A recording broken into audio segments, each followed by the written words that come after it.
Hello बच्चों, चलिए प्रश्न पढ़ते हैं। प्रश्न में हमें दिया है, उपयुक्त उदाहरणों की सहायता से स्पष्ट कीजिए दाब विद्युत प्रभाव। आइए प्रश्न की मुख्य अवधारणा समझते हैं। मुख्य अवधारणा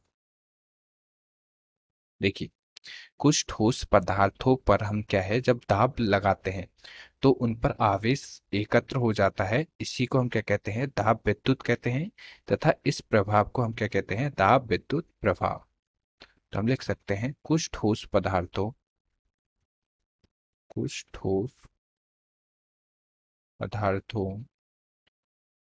पर जब दाब लगाया जाता है, दाब लगाया जाता है तो उन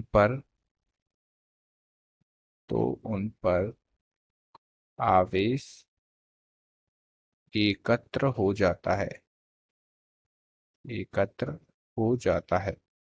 इसी को हम इसी को क्या कहते हैं, दाब विद्युत कहते हैं, विद्युत कहते हैं। तथा इस प्रभाव को दाब विद्युत प्रभाव कहते हैं, दाब विद्युत प्रभाव कहते हैं। उदाहरण के लिए जैसे जैसे क्या है, कुछ क्रिस्टल हैं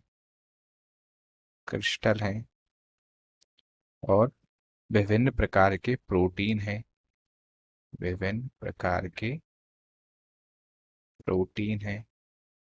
ये हमारे क्या है, जैविक पदार्थ हैं। प्रोटीन हमारे क्या है, जैविक पदार्थ।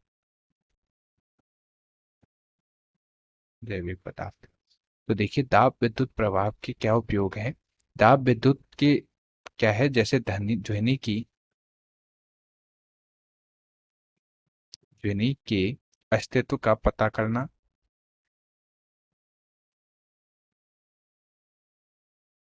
अस्तित्व का पता करना और ध्वनि उत्पन्न करना,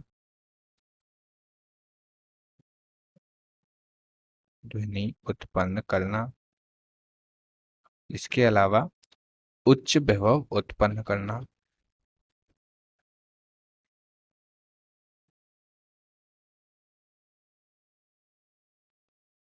आदि क्या है, दाब विद्युत प्रभाव के उपयोग है।